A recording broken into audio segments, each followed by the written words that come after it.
Você falou aí pelo menos uns 8 nomes de cidades. Em quantas cidades você já morou, Everton? Cara, na verdade, morar mesmo foi Curitiba. Nostalgia, né? Momento nostalgia, né? Eu acho isso muito legal e é bem o que a gente quer mostrar aqui, né? As trajetórias, os caminhos que as pessoas foram trilhando.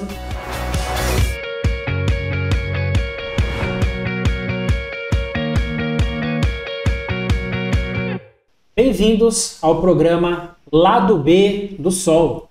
Eu sou Arthur Santini, aqui da Ecore Energia Solar, e do meu lado, para me ajudar a tocar esse programa, está o Rodrigo Matias. Fala pessoal, tudo bem? Sou o Rodrigo Matias, sou diretor comercial aqui da Ecore. Junto com o Arthur, a gente vai tocar o Lado B do Sol, que é uma iniciativa bem bacana que a Ecore está promovendo para o mercado, né, Arthur? O Lado B do Sol, para quem nunca viu nenhum episódio, para quem está caindo aqui pela primeira vez, né? A gente tem como grande objetivo trazer as pessoas que estão por trás das corporações, dos movimentos, das associações que compõem o mercado da energia solar no Brasil. A gente está muito acostumado a ver as pessoas, às vezes, no evento, numa feira, numa live, mas quem são as pessoas por trás, né? Então, trazer esse lado B, que é o nome do nosso programa, justamente por causa disso, a gente quer trazer quem são as pessoas na essência. Bom? E o bacana é que o Lado B do Sol é só uma das iniciativas do que a gente está chamando de EcoreCast. Nós estamos preparando muitos conteúdos para o mercado, conteúdos técnicos, conteúdos mais descontraídos, conteúdos mais humanizados, para poder ofertar para o mercado aí muita interação, conhecer quem são os players por trás disso, se qualificar tecnicamente e nos ajudar a fomentar esse mercado com o máximo de qualidade possível, com empatia e com tudo que a gente tem de melhor. E hoje, para a gente tratar aqui dessas trajetórias do nosso lado B, a gente tem um convidado muito especial, né, Arthur? A gente tem aqui hoje com a gente o Everton Martins. O Everton Martins, quem está no mercado, eu tenho certeza que conhece ele, né? A gente estava até brincando aqui antes de começar, que a gente vê aquele fundo ali do estúdio, vê a camiseta amarela, já sabe que é o Everton. O Everton é presidente do Movimento Solar Livre e da Solar Energy, e ele vai contar um pouco da sua trajetória hoje para a gente. Bem-vindo, Everton, tudo bem? Obrigado, Arthur, Rodrigo, um prazer estar aqui com vocês, muito bacana, parabéns pela iniciativa, super bacana conhecer aí quem são as pessoas, humanizar a questão da engenharia solar, né? Isso é muito bacana, essa iniciativa de vocês, parabéns. Obrigadão, e já de antemão também queria te agradecer pelo convite, a gente também estava conversando aqui antes, principalmente em dias como esse que nós estamos passando, as agendas estão cada vez mais comprometidas e apertadas, né, Everton? Então, brigadão por estar aqui com a gente, é um privilégio imenso. Estávamos discutindo isso outro dia, né, Arthur? Quando nós estávamos idealizando esse projeto e pensando quem são as pessoas com quem a gente quer conversar, né? Que tipo de mensagem que a gente quer trazer para o mercado. Unanimemente a gente pensou no seu nome e poder contar com você aqui é um prazer imenso. Então, obrigado. Em nome da Ecore, eu te agradeço bastante. Te agradecer também, Everton, aí por ter topado, né? Porque querendo ou não, a gente vai falar aqui de uma parte que não é comum, né? A gente vê em palestra, em live, que é a parte pessoal da pessoa, né? Então, eu queria começar justamente com esse gancho. Todo mundo conhece o Everton ali, principalmente ou das lives do Movimento Solar Livre. Eu acho que talvez seja hoje o que as pessoas mais te conheçam, os seus clientes e seus parceiros também por meio da sua empresa. Mas até você chegar onde você está, teve uma trajetória, né?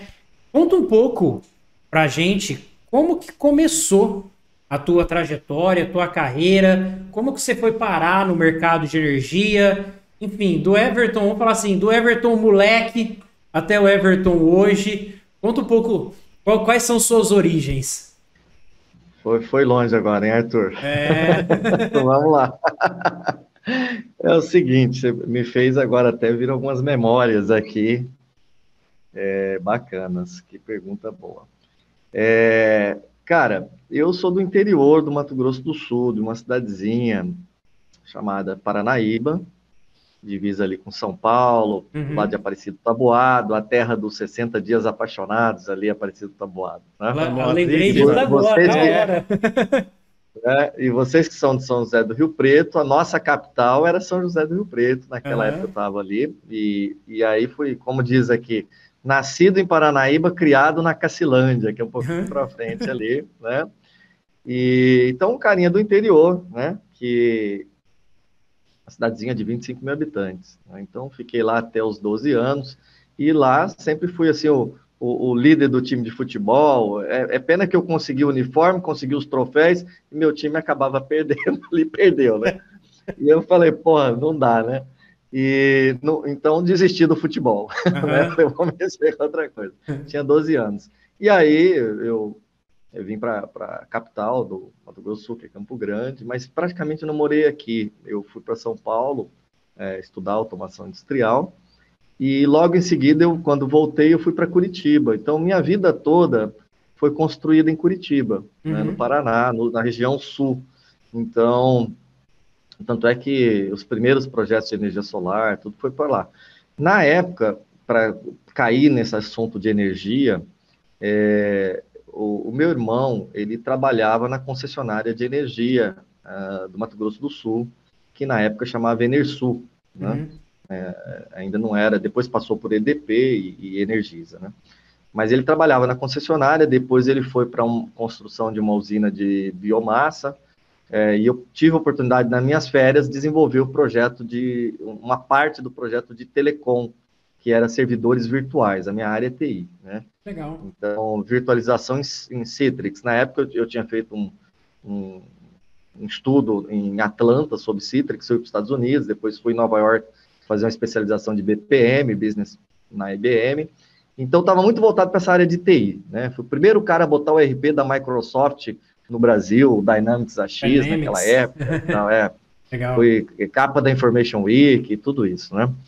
E, então, naquele momento, na TI, né? Aquela coisa.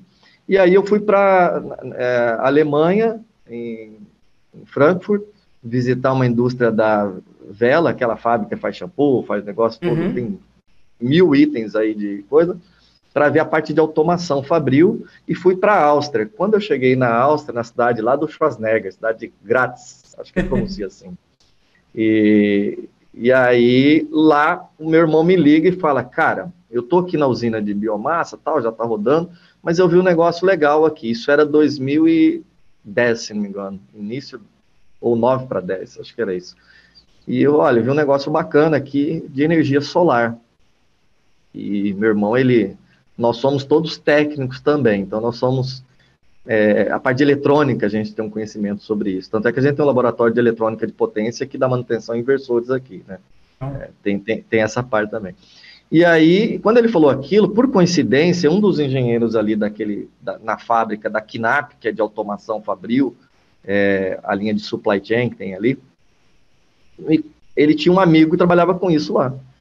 E aí ele falou, não, vou ligar para ele e tal. E ligou, e esse senhor me recebeu lá e me levou para visitar algumas plantas. Nós estamos falando de 2010 isso, né? Uhum. Eu falei, caramba, quando eu vi aquilo, eu falei, eu vou trabalhar com isso, né? E eu tinha uma função, né, na indústria, era diretor de TI, automação, telecom, da quarta maior indústria de cosméticos do país, na Raco Cosméticos, na época. Era Natura, Avon, Boticário e Raco, né? E, enfim. E aí, naquele ano mesmo, eu já saí da Raco, e o dono, muito meu amigo, Luiz Felipe Hauen, falou, chama teu irmão aqui na minha casa que eu vou dar umas dicas para vocês, né? E aí ele chamou e deu alguns toques, e a gente entrou nessa questão de empreender. Mas eu sempre fui muito intraempreendedor onde eu trabalhei, né?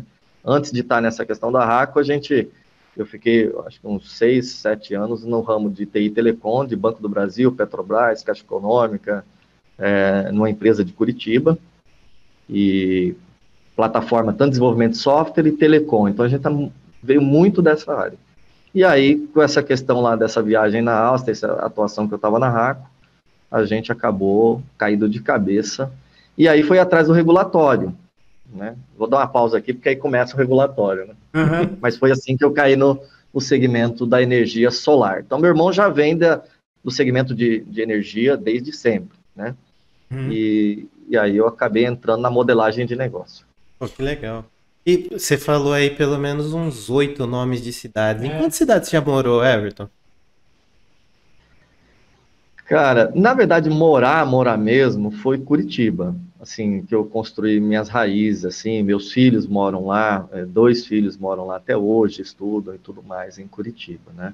Mas realmente nesse período que eu fiquei de TI e telecom na empresa chamada Teledata, que é de Curitiba, o Josué Costa Silva, que é um cara muito meu amigo, assim, deu um apoio para eu crescer. Eu fui o diretor mais jovem da empresa, com 28 anos na época lá, né? Legal. E a gente trabalhou na Celtins, sempre como terceiro, porque essa empresa de telecom, então eu tinha 10 gerentes, quase 1.000 funcionários, atuando em diversas empresas. Então, Infraero, então assim, do Centro-Oeste para baixo, todos os bancos do Brasil, mais Ceará, aí tinha Infraero, Petrobras, técnicos nas plataformas, e eu era o chefe dessa turma toda. Né? Legal. Então, assim, eu tive que amadurecer muito rápido, porque não tinha a experiência necessária, vamos dizer assim, mas os desafios foram vencidos, né? E a gente conseguiu aprender muito, amadurecer bastante nessa área de TI e telecom. E aí tive a oportunidade de viajar muito. Então, um dia eu estava em Palmas, outro dia eu estava na Celpa, lá em Belém, porque a gente fazia também a parte de call center da companhia de energia e de bilhete. Trabalhava com as equipes de bilhete, que era uma turma da Elust, que fica lá em Bragança Paulista. E também tem um escritório na Angélica, lá em Paulista. Então, a gente, na parte de energia, tinha contato tanto de bilhete quanto de software, né? Uhum. E call center. Então, foi a Celpa, a Celtins e a Kaiowá em Presidente Prudente, esse no segmento de energia. E depois, os conhecimentos aí de telecom, Petrobras, plataforma de rádio Ericsson, por exemplo, que fazia manutenção, nessa área. E aí, na RACO, foi mais uma experiência internacional, que aí eu tive a oportunidade de ir para fora do país e viajar aí praticamente o mundo todo, Singapura, Tailândia, China, Hong Kong. Então, assim, eu tive essa experiência que me deu coragem para peitar esse negócio, porque era o começo, né? Acho muito legal quando a gente troca uma ideia, né? A gente vai vendo lá, a gente começou a história em Paranaíba. Eu conheço Paranaíba por ser perto, relativamente perto aqui de São José do Rio Preto, né? Caminho ali para o Mato Grosso do Sul. E uma cidade pequena, né? Não é uma cidade grande, Paranaíba. E aí eu tava contando aqui, tá, Everton? Quantas cidades, mas aí eu parei. Quando chegou na Áustria, eu parei de contar, porque já começou aí. Agora que você emendou Singapura, Hong Kong, China, aí eu parei de contar mesmo. É de Paranaíba para o mundo, né? De Paranaíba para o mundo, literalmente. Eu acho isso muito legal e é bem o que a gente quer mostrar aqui, né? As trajetórias, os caminhos que as pessoas foram trilhando. Mas teve uma coisa que você falou lá no comecinho, Everton, que me chamou a atenção, tá? Você falou que você montou o time de futebol e que você arrumava o uniforme, o troféu, organizar o time, né? A gente tentou montar um time aqui da Ecore também, mas a gente viu que a gente é bom em energia solar. Em futebol, não. Deixa quieto, não tem ninguém aqui que joga bem. Mas na verdade é o seguinte, você falou assim, pô, eu liderava o time. E eu fiquei imaginando daquela época lá, você liderando o time, organizando as coisas para hoje, que você lidera o Movimento Solar Livre, que é um dos maiores movimentos em prol da energia solar no Brasil. E, na tua opinião, essa questão da liderança, ela é algo que sempre teve em você? Quando você está num grupo, você sente essa, não necessidade, né? Mas você se sente à vontade numa função de liderança? Arthur, é uma coisa nativa, assim, eu nunca parei para pensar nisso, assim, isso não é ego aqui falando, que eu não preciso falar, acho que as ações que falam, né? Então, claro que com o marketing agente digital tem que estar aparecendo, senão você não consegue engajar, né? Mas sempre foi uma coisa mais das ações. Então, as ações fazem ser percebidas a liderança. Tinha um livro que chamava O Intraempreendedor, um livro antigo, e antes de eu fazer Daily Energy, essas coisas todas aí que a gente vai desenvolvendo na vida, mas esse livro, um livro antigo, meu pai era funcionário do Banco do Brasil, e eu fui criado na BB ali, tinha aquela biblioteca do meu pai ali, então ele dava assim, o gerente completo, né, para eu ler aqueles livros assim, né, e ele falou, não, isso aqui é bom, tal, o poder da mente, Uhum. né? Sei lá, acho que eu tinha 14, 15 anos disso. E esse de intraempreendedor me chamou muita atenção, porque naquele anos 80 ali, 80, 90, a questão era você arrumar um emprego. Uhum. Mas eu sempre eu trabalhei com 11 anos, eu trabalhava na loja de material de construção, né? Com 12 eu consegui um emprego melhorzinho, eu fui para uma locadora, né? Então, assim, era confortável trabalhar na locadora para mim, saber o que o povo da cidade assistia, que a cidade era pequenininha. Só fazer um parênteses, pessoal, porque assim, o podcast, esse podcast, videocast, enfim, seja onde for que você estiver assistindo, a ideia é que isso daqui fique para a posteridade. Então, às vezes você está assistindo, sei lá, em 2050, quem sabe, né? 2045, que é uma data simbólica para atual situação. Locadora, antigamente a gente ia para assistir filme, né, Rodrigo? Precisava ir para um negócio que chamava locadora. Você alugava uma fita, levava para casa fisicamente a fita e assistia aquele negócio em casa, e você tinha que devolver rebobinada, porque tinha que rebobinar, senão tinha multa. Você deve ter cobrado muita multa de gente em locadora, né, Everton? Não, o pessoal do streaming já não tem nem ideia do que a gente tá falando. E sabe-se lá, quando você for assistir isso, pode ser que o streaming alguém tenha que explicar, né? O que era. É como se fosse assistir um filme, acabou de assistir o filme lá no teu Netflix, no teu Amazon, né? Nossa, se não puder falar nome, é locadora azul, a locadora vermelha.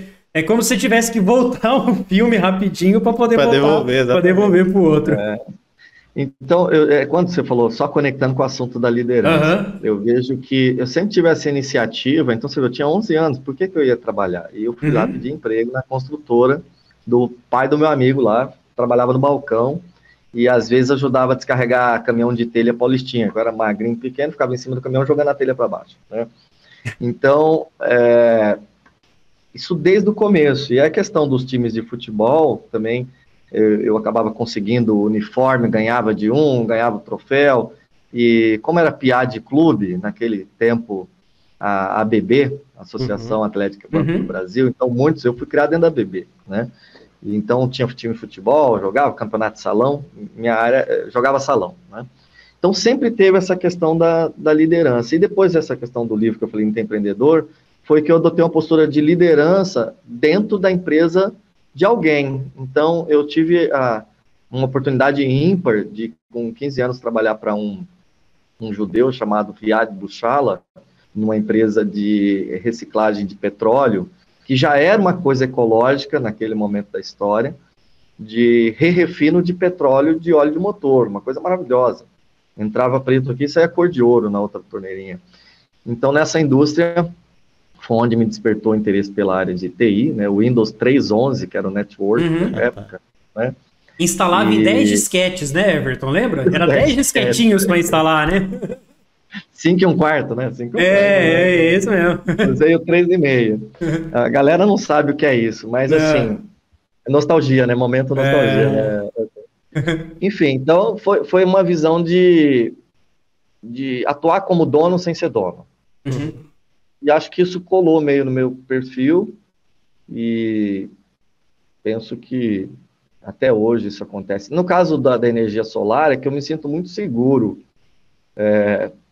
para essas discussões, né? Então, assim, porque a gente estava lá em 2011, quando estava a nota técnica da resolução, estava lá em 2015, junto com o Nelson Colafé, a gente provocou aquela discussão, até eu estava conversando outro dia com algumas pessoas lá em Cuiabá. Everton, eu lembro quando você mandou o SMS para a gente mobilizar para ir para Brasília. Que bacana. Em 2015, né? O torpedo SMS, né? E aí, com a liderança do Nelson Colafé na época, que fez um trabalho brilhante lá, e conseguiu barrar tools de fio B naquela época. Então, acho que tá meio no perfil, assim, não é muito pensado, não. Natural, né? Pô, bacana. E dá para perceber essa sua relação íntima com o mercado, porque quando você teve essa oportunidade aí lá na Áustria de conhecer um pouco mais sobre energia, era um momento que o nosso mercado não estava nem regulado ainda, né? Então, você literalmente pegou aí dos primórdios da regulação da energia solar.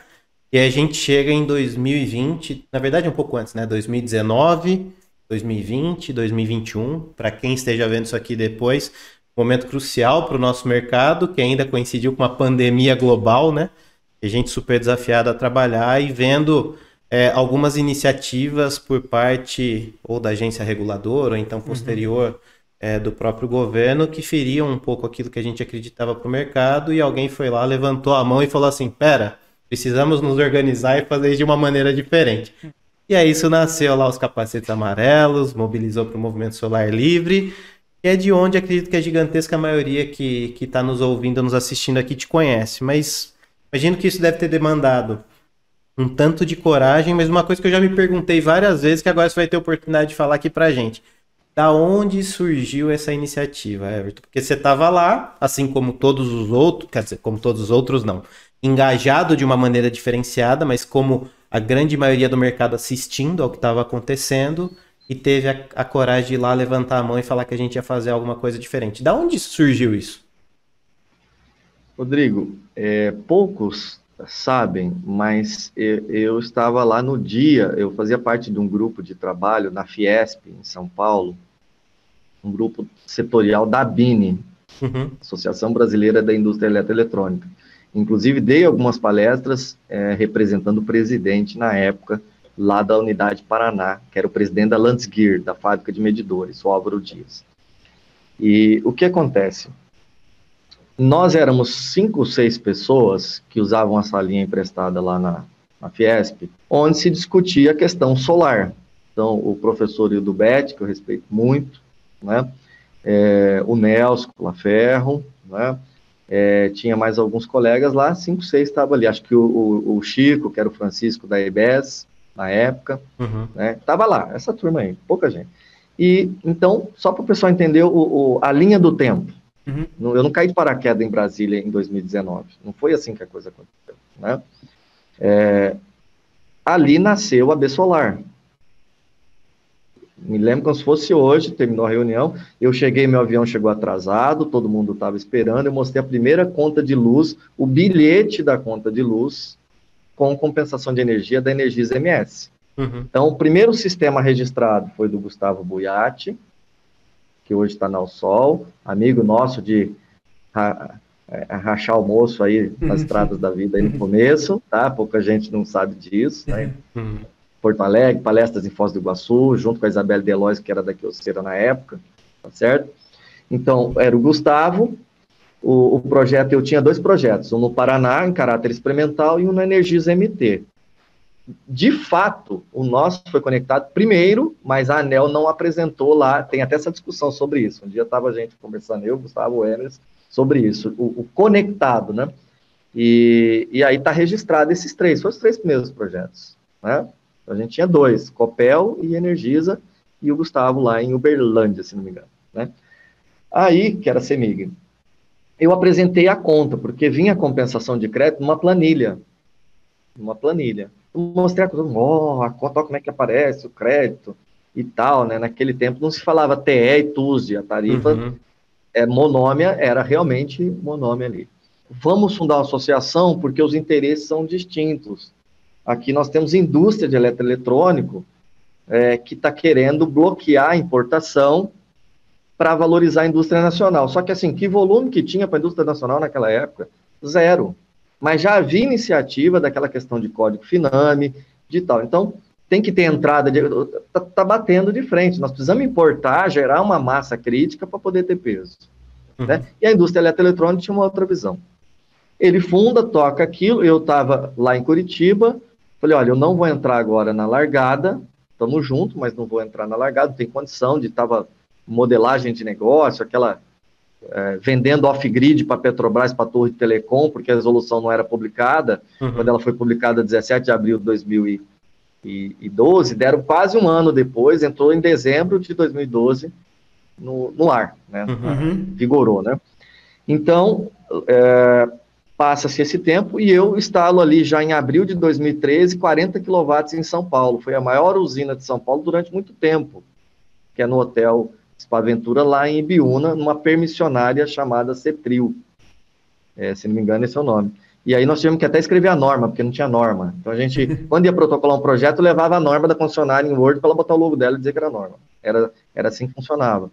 Com aquilo, a gente conseguiu fazer projeto de Manaus a Porto Alegre, menos no Nordeste e Minas Gerais. Então tinha projetos de Manaus a Porto Alegre. Quando tem a Intersolar 2014, 15, se não me engano, o pessoal me chama para entrar como coordenador do grupo de geração distribuída da AB Solar. O primeiro desafio foi fazer um documento dessa grossura, teve contribuição do Hans, inclusive, porque a gente era patrocinador dos treinamentos do Hans naquela época. Tá? Para você ter ideia, quando o Hans começou lá com o Mauro e com a Isabelle, né? Então, o meu irmão era um dos professores lá do curso do Hans, de usina, né? Tinha um inversor na sala de aula ligado, era a única aula que tinha inversor ligado, era o curso do Hans naquela época, né? Que mostrava realmente funcionando. Bom, só concluindo a linha do tempo, então, nós passamos pela AB Solar 2 anos e passamos pela batalha da TUS de Fio B em 2015. E aí, a gente voltou para tocar os negócios da empresa e se afastou um pouco disso depois que eu saí da questão da AB Solar para focar na remodelagem da empresa. Então, em 2015, quando a maioria das empresas estava abrindo para entrar para atender residencial, naquele momento, 2016, eu parei de atender e fui atender só empresa, só atendo empresa hoje. Né? Então, a gente deu uma guinada, a gente já tinha uma janela de tempo trabalhando, falou, não, nós vamos atuar em outro segmento. Então, a gente ali, enquanto o monte estava nascendo, a gente já estava fechando as portas do residencial e abrindo só empresarial. Então, quando vem a questão da taxação em 2019, falei, não pode, a gente está com as associações, está pagando mensalidade, está aqui, né, gosto muito do Ronaldo, tudo lá certinho, beleza, mas, falei, gente, não pode. Falaram que ia ser alternativa 1, e agora vem a alternativa 5, e é uma surpresa. Eu falei, surpresa o caramba. E aí eu fiz uma cartilha. Até eu vou pegar ela aqui na mesa, aqui, eu mostro aqui. Uma cartilha e fui para Brasília. E aí vocês já sabem toda a história depois.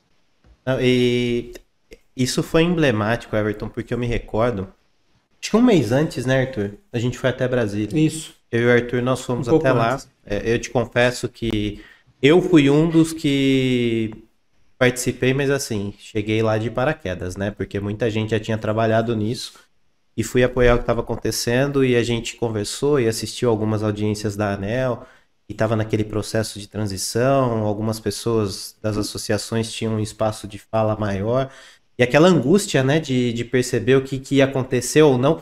Eu me recordo que marcaram a audiência pública lá em Brasília em 2019 e coincidiu com as minhas férias, cara.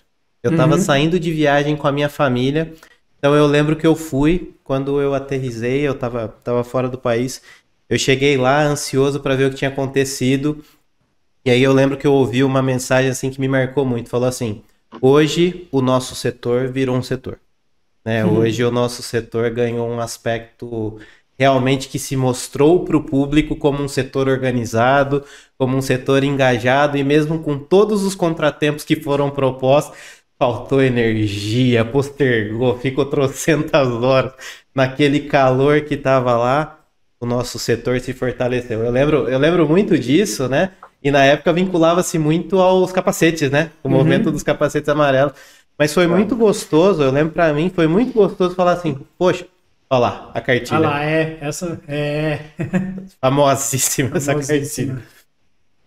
Eu me recordo, Everton, o tamanho da minha satisfação de falar assim, eu participei disso com 1/100º de intervenção possível para que pudesse estar acontecendo. Eu fico imaginando para quem participou ativamente, como você e outros nomes que você citou, de falar assim, poxa, legal, né? De certa forma a gente enviesou um caráter de consolidação do mercado pelo olhar do mercado, né? Pela demanda dos consumidores, por algo que fazia sentido. E imagino que hoje, para quem está nos assistindo e não esteja, né, se ligando com a data, o Arthur falou aqui de 2045, é o momento que a gente está vendo, né, essa discussão progredindo, ela indo por um caminho aparentemente, né, de uma conclusão e que tem seus prós e contras, né, Everton?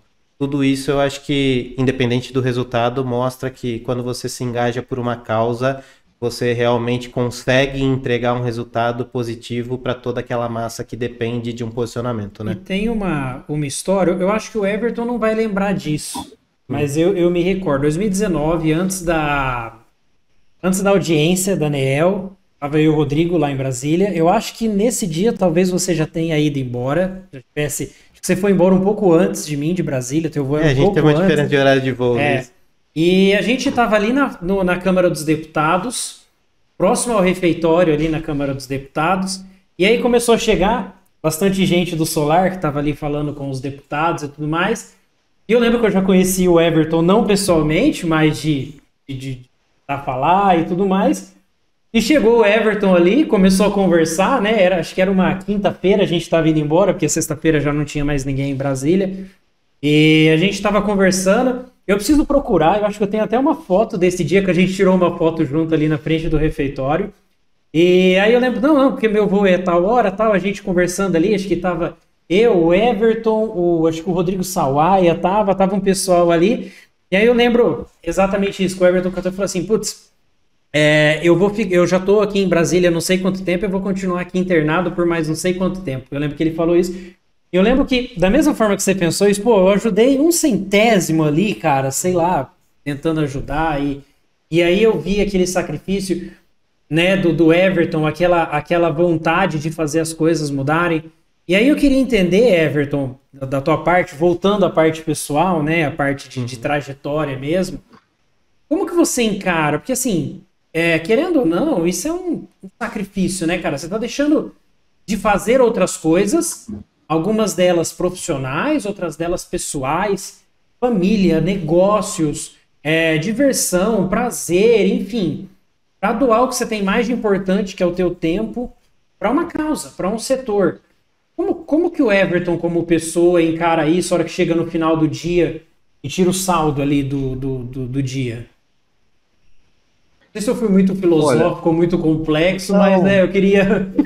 uma boa pergunta, uma boa pergunta. É realmente assim, é algo que nos move, algo que nos faz ter energia para fazer as coisas acontecerem, né? Então, quando eu tive essa iniciativa de ir para Brasília, eu conversei com a família, né? E assim, minha esposa falou o seguinte, bom, isso vai impactar direto nosso ganha-pão, porque nós vivemos de solar, nós comemos de solar. Sim. Nós somos uma família de classe média, né, que vive de energia solar e que tem aqui uma série de outros colaboradores que também vivem desse negócio, que tem famílias, né? Então, é gente que está com a gente, assim, todo mundo tem mais de 5 anos que está aqui com a gente, a maioria. Não tem muito novato aqui. É um time pequeno, mas coeso aqui, que vem nessa caminhada. E eu falei, cara, eu não vou... Na época eu estava tocando uma obra que tinha mais alguns terceirizados e tal, somando todo mundo dava 60 pessoas, uma usina. E aí eu falei, caramba, essa galera não sabe se vai sair de janeiro e vai voltar, vai ter trabalho. Né? E aí eu falei, bom, teve um programa de televisão aqui, daqueles tipo Siqueira Júnior, sabe? Uhum. E aí minha esposa era conhecida do jornalista lá. E aí falou com ele, chama Tata Marques, aqui do Mato Grosso do Sul, Tata, uma figura, gente boa, caramba. E aí ele foi, deu um espaço para eu falar, foi com a equipe lá na usina e filmou lá com todo mundo trabalhando, cavando buraco, não sei o quê, botando painel, papapá, tinha equipe de infraestrutura, de solo, daquilo, aquilo outro. Falei, olha, são vários segmentos que vão perder empregos. Não é só o engenheiro eletricista e o técnico da elétrica, não é isso.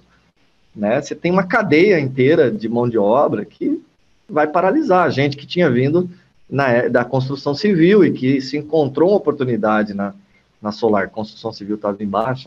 Uhum. E aí alguns deputados também foram entrevistados nesse negócio. Essa matéria, ela viralizou. Foi o gatilho da história. Uhum. E, se não me engano, era o deputado... Não vou falar o nome aqui. Tinha 2 deputados lá, né? E aí falou e aquilo engatou.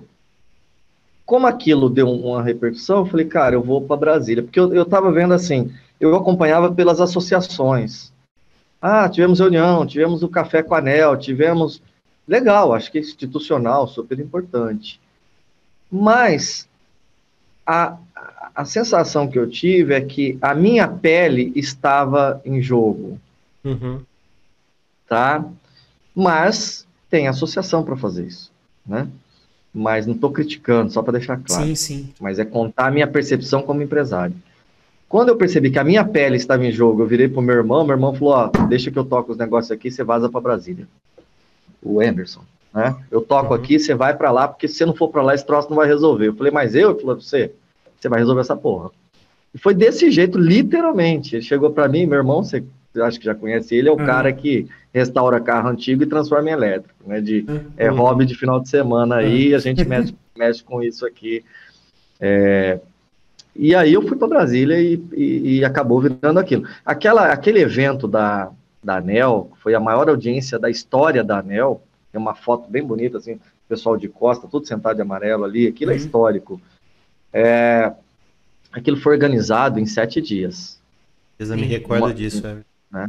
Numa churrascaria lá em Brasília, nós estávamos sentados em 11 pessoas, pessoal de Brasília, tá certo? Tem que ter um agradecimento para toda a equipe lá de Brasília. Ninguém se conhecia, sentou nessa churrascaria, eu passei essa cartilha um por um, entreguei um monte de cópia para cada um e falei, ó, é isso aqui. E eu montei um call center com 2 pessoas da minha empresa, ligando e fechando a agenda para a galera aí, e eu comprei 1000 camisetas, junto com a Eliana, foi o primeiro passo. A Eliana tinha feito, acho que 100 camisetas, se não me engano, que é lá de Alagoas, né, que também uma guerreira incansável, né, e eu tenho só a agradecer, porque eu aprendi essa parte de comunicação com a Eliana, eu não sabia fazer nem story do Instagram, não sabia, aliás, nem sei mexer direito ainda, mas ela que falou, você tem que postar, e ficou me alugando tanto, hoje ela brinca comigo, pô, você põe mais do que eu na internet, você virou YouTube, falei, você me ensinou, pô, eu aprendi. E aí aconteceu tudo aquilo, uma semana depois o Jomar Brito, lá de Teófilo Otônio, cara, foi uma pessoa importantíssima, teve dias lá que eu falei, tô indo embora, né, tentei debaixo de uma escada lá, eu e Eliana com a cabeça baixa assim, falou, cara, o mecanismo não dá, quem somos nós para vencer o mecanismo? É um negócio maluco. E eu, o Jomar ligava, falava, não, calma, vai pro hotel, descansa, calma, porque se acordava muito cedo e dormia muito tarde conversando com as pessoas. Sim. E aí vem o desgaste físico também. E aí você acaba não falando o que você perguntou com a família. Você não tem tempo nem de falar no telefone, porque quando sua família liga, você tá tão esgotado, que você não consegue. Eu dormi com o telefone falando com a minha esposa, dormia com o telefone assim, entendeu? Então, foi um desgaste muito grande, sem dúvida. Quantos meses foram, Everton? Cara, contado assim, 19 meses depois ficou mais espaçado, né? Eu fui tirar um tempo agora, foi esses 60 dias, 45, 60 dias agora, e vou tirar uma semana aqui com a minha esposa, porque ela merece, coitada, teve paciência, né? Porque quase foi o casamento para o Beleléu por causa disso. E eu vou tirar uma semana com ela amanhã, a partir de amanhã, eu vou tirar 5 dias só nós dois para poder recompor. Eita, beleza. Isso é muito bom. E pegando um gancho aí, vamos mudar um pouco, vamos para uma parte mais leve. Eu gostei quando você falou das férias aí. Fiquei interessado também com a questão do carro elétrico. Vocês têm como hobby. Na hora livre, eu sei que é pouco, mas na hora livre, o que o Everton faz para se divertir?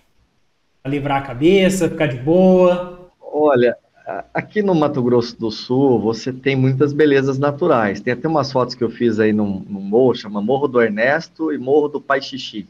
Convido todos a conhecerem, tem um pôr do sol, coisa mais linda do mundo. Até fiz algumas fotos aí lá. Então, assim, esses passeios de aventura, eu em 2015, eu me separei, meus filhos, primeiro casamento estão em Curitiba, e casei com uma outra pessoa aqui em Campo Grande, que me fez ter uma outra perspectiva também, sobre o turismo, o lazer e essas coisas, o hobby, né? E porque eu era muito workaholic até aquele momento da história, e aí passei até essa coisa de passeio, que bonito, é uma cidade que tem uma parte turística muito bacana aqui no Mato Grosso do Sul, então hoje eu faço muito isso para reenergizar, né? E sempre junto com a família, onde eu vou levo a prole toda e cunhado, irmão, cunhada, vai todo mundo, leva todo mundo, né? E a gente vai, e é bacana, então tem muito rancho por aqui, os rios de água cristalina e tal, então eu faço isso. A outra coisa é a questão das caminhonetes aqui, Ford Ranger, que é uma paixão do meu irmão, e que eu acabei engatando junto no sonho aí da caminhonete elétrica. Foi a primeira Ford Ranger elétrica do Brasil, veio o pessoal da Ford aí, BFMS, que vocês devem conhecer também, que é um canal que está sempre filmando, saiu a Rede Record fez uma minissérie da Ranger elétrica também no Fala Brasil, enfim. Então, esse é hobby. Então, compra essas caminhonetes antigas, principalmente modelo americano, entre 89 a 91 é a preferência, tem Bronco também, que a gente está fazendo um Bronco agora. É carro antigo, né? Mas tira até o vidro, tira tudo e faz do zero. Inclusive, e aí nós temos os manuais, que a gente compra, os manuais antigos da fábrica da Ford, existe para vender isso nos Estados Unidos. Então, até a cor do cabo segue o cabo do manual da fábrica da Ford. Legal. Então, são caminhonetes que ficam originais. Legal, muito legal. Bom, fica o convite, pessoal. Explore as riquezas naturais do Brasil. Né? O nosso país é maravilhoso, né, Everton? O pessoal, às vezes, ou não conhece, ou não tem tempo para conhecer, ou elege algumas preferências distintas, né? O Brasil é maravilhoso, né? Fica o convite aí, pessoal, vir passear em Bonito aqui e comer uma picanha aqui. Para quem é vegetariano também teve. É o caso da Eliana, saía para comer lá, sou vegetariana, não comi todo mundo que é churrasco, ela não. Então é muito bem-vindo aí, todo mundo, a gente está aqui para receber com muito carinho. E deixa eu te perguntar uma outra coisa que você falou também e eu fiquei curioso. Você falou que desde pequeno, você cresceu lá na BB, você tinha acesso à biblioteca, seu pai te indicava livros inusitados, talvez, né, para a sua idade, mas imagino que isso deve ter criado em você a cultura da leitura, né? Uma pessoa que cresce fazendo isso normalmente tende a ter esse hábito. O que você tem hoje como predileção de leitura, Everton? Cara, hoje eu estou lendo um livro e refletindo a cada capítulo, que é aquele 21 lições para o século XXI. Né? Yuval, né? E que eu estou digerindo aquilo, aquele conteúdo, e recomendo quem tiver tempo para ler, para essa visão do que vem pela frente na parte de tecnologia, biotecnologia, e esse momento que a gente vive, né? E essa questão da discussão da democracia, da parte política, e da gente se aprofundar um pouquinho para o entendimento de mundo. Então, eu tô nessa leitura, estou gostando bastante, né? Sou um leitor de livro motivacional, assim, né?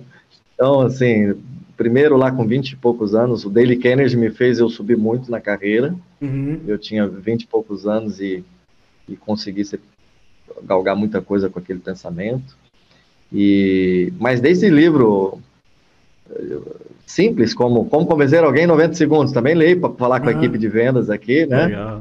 E a parte de engenharia tem uma dificuldade de comunicação muito grande, por natureza, e acho que esse é o grande desafio, que teve muito a ver com essa questão da passeata. Eu acho que o que a gente conseguiu lá foi comunicar de uma maneira, talvez não a melhor, mas a mais próxima possível de ser compreendido, porque acho que a grande questão é você conseguir ser percebido aquela comunicação. E acho que lá em Brasília a gente conseguiu, talvez por isso saiu do tecnês e começou a fazer perguntas, né?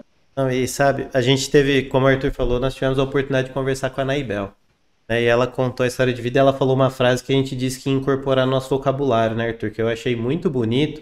E eu acho que tem muito a ver com o que você está falando, né? Ela dizendo, poxa, no momento de recursos escassos eu tinha acesso aos livros. E independente do meu ambiente, o livro é o mesmo para todo mundo. Né? Então eu ia lá e pegava e daquilo eu construía algo que ia me transformar na pessoa, na profissional que eu fui adiante. E eu vejo aqui, o Arthur é professor. Não sei quem sabe, o Arthur, além de tudo, é professor. Eu não sou, mas eu tenho um hábito pela leitura que eu acho que é muito legal. E eu me identifico nisso que você está falando. Inclusive, eu vou ler esse livro, viu, Everton? Porque não estava nem no meu radar, mas eu gosto de pegar livro para ler assim. Você pegar e não só fazer aquela leitura superficial, né? Dar uma digerida no que está acontecendo mesmo para ver se tem algum propósito transformador ali no meio. Eu acho que o Everton foi muito feliz essa palavra que você usou, Everton, digerir o livro. Porque esse livro, esse livro do Harari, inclusive é um autor que eu recomendo aí pro pessoal, né? Os livros dele são livros bem densos e bem legais. Eu comprei esse mesmo livro, eu comprei ele no começo de 2020, faz mais de um ano. Quando ainda existia uma sombra de pandemia. Pô, será que vem? Será que não vem? E é um livro, eu comprei junto com vários outros livros, deixei ele lá, falei, daqui a um pouco eu começo a ler. Entrou pandemia e eu falei, pô, vou começar a ler esse livro. Eu fui começar a ler ele acho que no pior momento da pandemia, que foi a hora que ela começou a piorar e ninguém sabia ainda o que ia acontecer e estava tudo muito nebuloso e tal. Ele foi um livro que eu tive que parar de ler. Eu comecei a ler ele e as coisas não faziam muito sentido para mim. Eu falei, pô, mas esse livro é um livro pré-pandemia, ele tá falando o que eu tenho que fazer no futuro sem ter passado por uma pandemia. Vou esperar, vou voltar ele pro armário. Voltei ele pro armário, peguei outros livros para ler e voltei a ler ele recentemente. Voltei a ler ele, acabei de ler, mas no começo desse ano eu peguei esse livro de novo para ler e eu fiquei pensando, eu falei, e não é que o negócio faz sentido? Mesmo depois da pandemia? Só que eu também preciso desse tempo para digerir o livro, eu leio alguma coisa, leio uma lição, eu falo, deixa ele aqui no cantinho, vou ler uma outra coisa, volto para ele. Continua a conversa aí que eu vou comprar o livro. É um livro muito legal, muito, muito, muito bom mesmo. É um ponto de vista, assim, que me fez refletir sobre nós sermos, esses trabalhos todos que a gente desenvolve, ser dispensável mediante inteligência artificial e biotecnologia. Exatamente. Porque uma coisa, um capítulo aqui que marcou bastante, foi essa questão de que a gente sempre está brigando, vamos lá brigar por causa da ANEEL, vamos lá brigar por causa daquilo, vamos lutar, você tem um engajamento, você tem algo que é a motivação, o motivo da ação. Né? Quando, então, deixa de existir isso, quando a gente passa a ser dispensável, porque essa tecnologia começa, então, agora a permear e resolver as coisas, quando começa a se perceber que não tem intuição e que a intuição é um algoritmo na sua cabeça bioquímico e que isso já está sendo copiado por inteligência artificial, com sensores, e, claro, eu vim da área de automação, então, quando eu leio isso, eu tenho uma outra perspectiva, né? Porque eu vim de linha de separação e transelevador automático que não tinha ninguém dentro do centro de distribuição. Robô. Então, você já via isso, estou falando de 10 anos atrás. Isso já acontecia 10 anos atrás. Agora nós estamos falando um outro nível. Sim. Né? E a gente fica um pouco... tem medo, claro, né? E procurando o nosso lugar. E daí, talvez por isso também que essa questão de conexão com a natureza e buscar mais esse lado menos consumo das coisas. A gente não precisa de coisas, a gente precisa de pessoas e mudar os valores um pouco. Acho que é por aí. Muito legal, porque eu acho que a grande interrogação desse livro, assim como de outros livros do Harari, de outros autores, é que talvez um dos maiores medos do ser humano, talvez depois de falar em público e a morte, né, seja se tornar irrelevante. E um ponto que não só esses autores, mas que anda se discutindo muito, tem vários papers de várias instituições, várias faculdades famosas, de que o grande próximo problema vai ser como tornar o ser humano relevante. E porque a mão de obra vai sobrar. Muita gente em cima da terra, os algoritmos vão conseguir fazer boa parte do trabalho que hoje precisa de pessoas. E como a gente vai se tornar relevante? E uma coisa que eu acho muito mágica do nosso setor, energia, e essa energia, não energia por energia, mas energia de uma forma verde, né? Uma forma sustentável, é que a gente acaba se conectando novamente às coisas essenciais.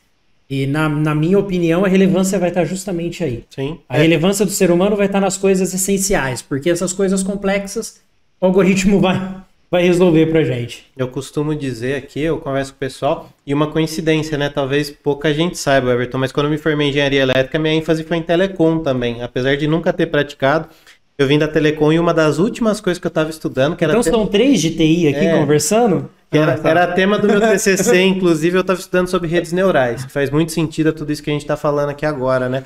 E por algum motivo eu nunca consegui me aproximar disso profissionalmente. Hoje eu vejo, trabalhando na Solar, não sei se você concorda, eu acredito que sim, mas eu costumo falar para as pessoas, assim, nós temos uma responsabilidade muito grande, porque felizmente, né, Quando a gente toma uma iniciativa como essa aqui, por exemplo, e vai falar para um monte de gente, pode ser que em algum momento a gente esteja ajudando a formar uma opinião. Então, a nossa responsabilidade está em formar uma boa opinião, mas nós temos a felicidade de trabalhar num mercado em que nós enxergamos uma cadeia de valor de fim a fim e que nós temos a necessidade das pessoas no processo. Né? É um mercado de relacionamento, felizmente, e é um mercado de impulsionamento de características que vão ser mudança das bases culturais para quem vem adiante, né? Eu sou papai recente, né? Eu tenho meu segundo filho, agora está com 40 e poucos dias, e tenho um outro filho de 6 anos. E outro dia meu filho de 6 anos me perguntou o seguinte, ele falou, mas, filho, papai, você trabalha com isso hoje, né? Você sempre trabalhou com isso? Eu falei, não, filho, isso é uma coisa nova. Ele falou, ué, e como é que eram as coisas antes sem isso?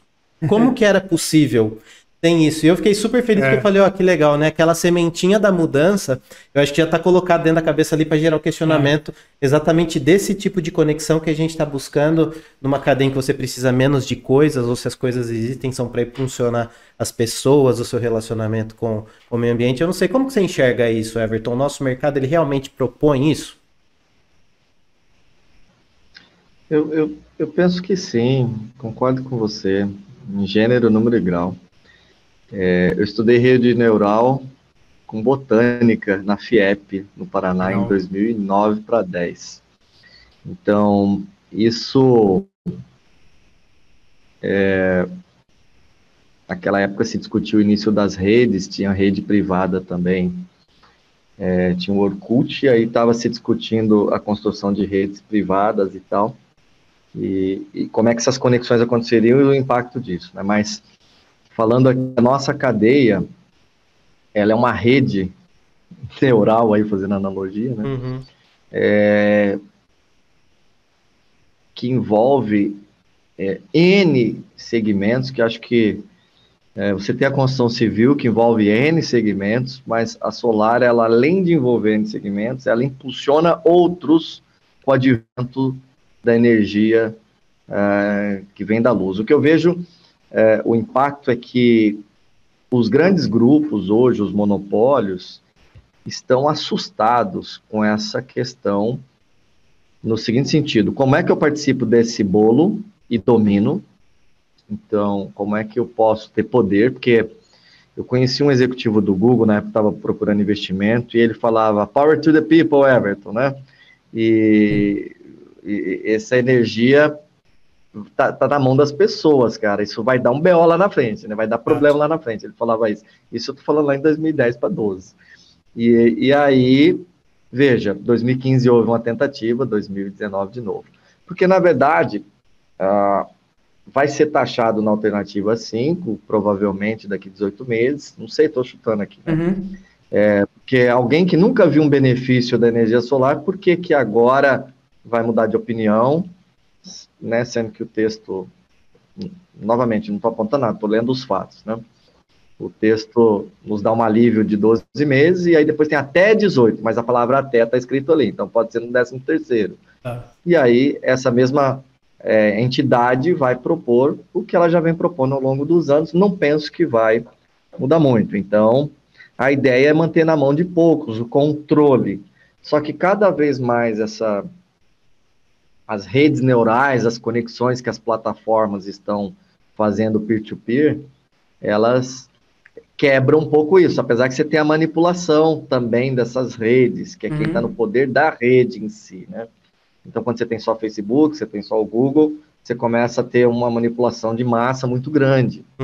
Por outro lado, o peer-to-peer faz com que a gente fale aqui e consiga ter conclusões próprias. Eventualmente, eles derrubam as redes peer-to-peer para poder bloquear isso. Vocês já perceberam isso. Mas é muito melhor agora que as pontas se falam. No caso do solar, fazendo analogia, você vai começar a ter uma baterização absurda, com a queda do preço de bateria, todo mundo desplugando de rede, e eu penso que as micro-redes privadas, talvez teremos concessionárias regionais, né? Vai ter eu, o Arthur e o Rodrigo, junto aqui, chama o Leandro lá para pagar a conta, vamos fazer uma redezinha aqui. Alguém tem que pagar no final das contas, né? Alguém tem que pagar, né? Vamos fazer uma redezinha aqui nesse bairro. Então, quem vai ser dono é Ecore, bairro X. e não fica num único grupo. Eu penso isso porque o nível de serviço é muito ruim na ponta aqui de rede. Então, se a gente lutar um pouco aí para não deixar que os programas de P&D, ciência energética, aquele discurso que o pessoal vai lá no Senai e chama a concessionária para dar palestra. Estamos aqui com um programa, o seu filho pode matricular na universidade, vai ganhar uma bolsa, traga todas as suas ideias para mim, você vai ganhar R$5.000. E o cara leva a ideia dele, o monopólio assume, e é o pai dele que está pagando na conta de luz aqueles 5 mil que ele ganhou. Então, a gente tem uma impressão que não, que a gente ganhou alguma coisa do grande pai, que é concessionário, falando do setor elétrico. Mas, na verdade, nós estamos pagando aquilo para ter LED na nossa rua, para ter... aí doa-se o sistema solar, bota no telhado de um determinado prédio do judiciário do poder público de Brasília, por exemplo, num país distante, né? Eu não sei, um país lá é na Capadócia, lá, né? E aí coloca lá e tá, mas quem pagou aquilo? Né? Então, assim, quem pagou aquilo fomos nós, o consumidor. Então, isso tem que mudar, tem que estar aqui, o poder tem que estar na ponta. Aí a regra do jogo começa a mudar também. Power to the people, poder para as bases, muito né? Bom. Isso é um conceito muito legal. Everton, tem uma última parte que a gente faz aqui do nosso podcast, já caminhando para o final. Você ainda não conhece, você nunca participou, mas é o Momento Marília Gabriela, tá? Você deve conhecer, momento que a gente coloca o óculos aqui para fazer aquelas perguntinhas rápidas, aquele bate-bola ali, pergunta de um lado do outro. Marília Gabriela, o pessoal já vai falar que nós somos dos anos 80 aí, tá? Já. E ninguém vai errar, né? Isso que é o pior, cara. E você entrega a idade, né? Você fala uma referência dessa, você entrega a idade. Outro dia, alguma coisa que eu falei de ligação a cobrar, alguém veio me perguntar, mas o que é isso? O que é essa musiquinha de música a cobrar? Eu falei, coloca lá no YouTube que você descobre o que é. Mas é uma parte aí que a gente faz uma perguntinha, algumas perguntinhas rapidinhas pra gente poder finalizar, tá? Então vamos pra primeira, tá? O Everton na escola era o Everton do fundão ou da primeira fileira? Arthur, já teve diversas fases, tá? Então vamos dizer que era o do meio do caminho, mas eu fui fundão, acho que a maior parte do tempo, tá? Nunca fui nota 10, eu fui nota 10 onde eu não tinha caderno, que era na aula de Assembler, sempre fui muito bom, até lembrei disso agora, mas programação, mas era fundão, não fui cadeira da frente, não. E o que era a matéria que você mais odiava na escola? Não ia de jeito nenhum? Português, cara. Português? Olha que interessante. Cara, que comunica super bem. Exatamente, um comunicador nato que lê pra caramba e que não ia em português. E reprovei, inclusive, tá? Eu sou um cara que reprovei já, tá? Algumas vezes, né? Não fui nunca CDF, mas eu era muito bom de matemática. Eu fui bom de matemática há muito tempo, e português eu não era, até que eu virei o redator do Grêmio. E aí eu fui obrigado a desenvolver. Então foi ali a professora Darcísia lá, me lembro até hoje, uma senhorinha que teve paciência comigo e a gente avançou. Que legal. Maravilha. E que comida que não pode faltar na tua semana? Pô, essa daqui não falta. Comida ou bebida, né? Alguma coisa que não pode faltar na tua semana. Cara, eu tô numa mania do Chopp Heineken, que eu conheci esse troço. Ótima pedida. Eu tomo muito vinho, porque eu vim de Curitiba, então eu tinha cultura de tomar vinho até na hora do almoço, lá uma tacinha, né? Sempre tomava, frio e tal. Mas aqui é muito quente, né? Então, acaba tomando um vinhozinho à noite e tal, porque Campo Grande é mais frio à noite, mas o final de semanazinho aí sempre tem um chopinho. E a comida é o churrasco com picanha, né? Esse aqui não falta, né? Não tem como, né? Demais. E que aplicativo que você não vive sem? Aquele assim, acordou de manhã, pegou o celular na mão, o primeiro que você abre. Cara, é o Trello, cara. O Trello? Eu jurava que você ia falar o WhatsApp. Né? Eu achava que ia rolar um WhatsApp. Ó, Everton, eu não quero falar nada aqui não, tá? Mas tem um cara aqui que, entre nós, tá? Que não gosta do Trello, você sabia? Não, o Trello hoje, né? Eu sou um cara que uso desde a primeira versão do Google, tanto é que eu tenho o e-mail everton@gmail, né? Então, desde a primeira versão do Google, lá quando saiu o Google Docs, eu sou usuário do Google, a empresa inteira sempre usou o Google, plataforma Google, sempre. Então, eu uso muito o Google, todas as ferramentas do Google, eu sou nativo. Mas o Trello eu tive a oportunidade de conhecer há pouco tempo, através das lives aqui, inclusive. Eu não era usuário, foi o Fábio da SolarC, né? Vou até dar nome ao professor Fábio, um abraço. E eu viciei nesse negócio, cara, porque ele ajudou a melhorar minha produtividade no celular, assim, para ter foco, porque é muita informação, o volume de informação, de contato é absurdo, absurdo. Então, esse é o app que eu ando usando. E o WhatsApp, claro que, pelo amor de Deus, esse aí não tem jeito. Tem jeito. A próxima pergunta. Agora a gente está no mundo imaginário, tá? Onde você pode escolher uma pessoa só para levar para um jantar, para tomar esse chopp Heineken, um vinho. Uma pessoa só, viva ou morta, você pode escolher para levar. Quem você levaria? A minha esposa. Esposa. Do lado ali, né? Sem ela eu não tava aqui, não tinha esse reforço aí. Tirando a brabeza da bicha, a bicha é uma paraense brava pra cacete. Mas eu acho que essa energia que ela tem, essa brabeza aí que a gente chama aqui, foi o que me fez também ficar na rédea aí pra fazer acontecer as coisas. Ela falou, vai lá, então bora, dá energia, né? Então eu levaria minha esposa. Mais duas. Penúltima pergunta. Que conselho você daria pro Everton de 18 anos? Estamos nesse país imaginário ainda, onde tudo é possível. Você encontrou você com 18. O que você daria de conselho para ele? Eu teria estudado mais o livro Pai Rico, Pai Pobre.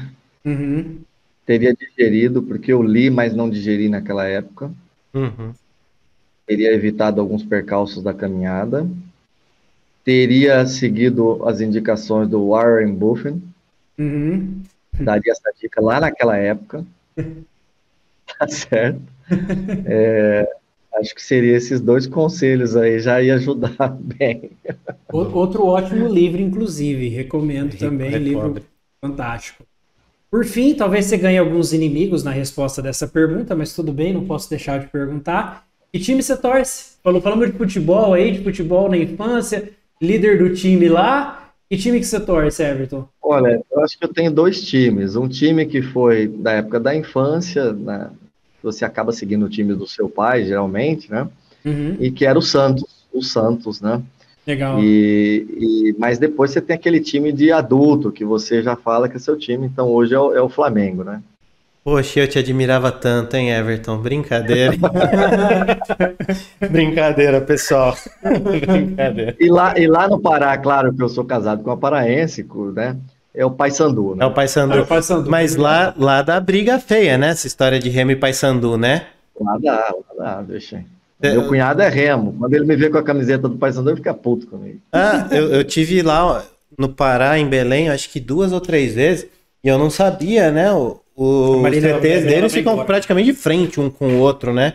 Na avenida. E eu lembro a pessoa com quem eu tava, o Carlai da Ecora, ele falou assim: aqui, ó, é o estádio do Paysandu, tem um nome todo bonito lá que eu não lembro. Eu falei ali, ele falou, eu prefiro não comentar sobre aquilo. Rapaz, esse negócio é sério. É igual o Coxa e o Atlético em Curitiba também. Exatamente.